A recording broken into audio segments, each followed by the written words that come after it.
మా ఛానల్ పేరు అబ్బో ఛానల్. ఏడు అబ్బో అని చెప్పని పెద్ద అనుకుంటున్నారేమో. ప్రపంచంలో జరిగే ఎటువంటి వింతలు విశేషాలన్నా సరే ఫస్ట్ మా ఛానల్లోనే ప్రజెంట్ చేస్తాం. నమ్మట్లేదా? మచ్చుకో 4 ఎగ్జాంపుల్ చెప్తాను వినండి. మొన్న ఈ మధ్య ఎక్స్ట్రా జబర్దస్త్ పటాస్ ప్రకాష్ 4 స్కిట్లు వరుస కొట్టాడు. ఇది నిజమా అని జనాలు అనుకుంటున్నారు, భ్రమా భ్రాంతుల్లో ఉన్నారు. అది నిజం అని ప్రూవ్ చేసింది మా ఛానలే. అప్పుడు దాకా వాళ్ళకే తెలియదు నిజంగా 4 కొట్టాడు. అంతేందుకు సుడిగాలి సుధీర్ 10 ఎపిసోడ్ నుంచి ఒక్క స్కిట్ కూడా కొట్టట్లేదు.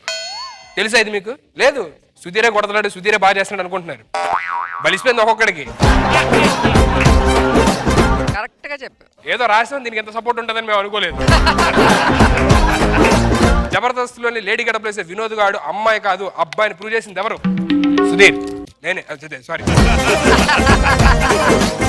ఒకసారి ఖాళీగా ఉంటే మామూలుగా వెళ్ళి ఏదో తర్వాత తెలిసింది అబ్బాయిగా. అన్నయ్య ఆశిస్తుందే ఏంటి సార్?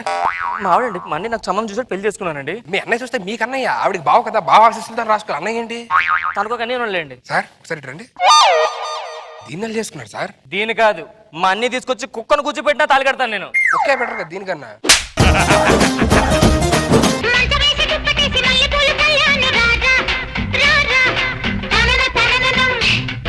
నువ్వు డాన్సులు గీసులు మాత్రం బాగానే చేస్తావు, లవ్ చేయమంటే చేయవు. అదేంటో నీ మీద నాకు ఆ ఫీలింగే రావట్లేదు నిరంజన్. నీ మీద నాకు ఆ ఫీలింగ్ వచ్చినప్పుడు తప్పకుండా చెప్తానే. ఏంటి నువ్వు చెప్పేది? నా లవ్ స్టార్ట్ అయినప్పుడు ఆవిడ ఆఫీసుల చుట్టూ ఫోటో పట్టుకొని తిరిగేది, నాకు క్యారెక్టర్ ఇవ్వండి క్యారెక్టర్ ఇవ్వండి అని. ఇప్పుడు ఆవిడ మీద క్యారెక్టర్ రాసేంత రేంజ్కి వెళ్ళింది. ఈ మందు తీసుకెళ్లి ఆ అమ్మాయి నెత్తి మీద అలా జల్లి నువ్వు ఇంట్లోకి వెళ్ళి తడిగొడ్డేసుకొని పడుకో. నీ ఒళ్ళో వాలకపోతే నేను అరగుండు కొట్టించుకొని గాడి మీద ఊరెగుతా. సైడ్ సర్దుకో, చెప్పనా కొడుకులు పక్కన ఉన్నారు, సరిగ్గా ఉండు.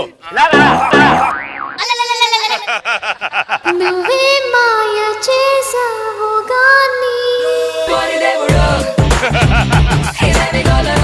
లేచిపోదమ్మా ఈ సమాజానికి దూరంగా. శ్మశానానికి దగ్గర వయసులో సమాజానికి దూరం ఎందుకే?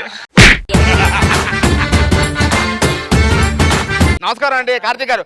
ఏమండి మీరు మా వాడికి స్కిట్ లో ఏదో హెల్ప్ చేస్తుంటారు కదా, అలా ఈ పెళ్లిలో అవసరం లేదండి. ఎందుకంటే మా వాడు బయట స్పష్టంగా మాట్లాడగలడు. ఈ విషయం మీకు ఎవరు చెప్పారు? స్వయానం అల్లుడు గారు చెప్తాను, వేరే వాళ్ళు చెప్తే ఎందుకు నమ్ముతాను?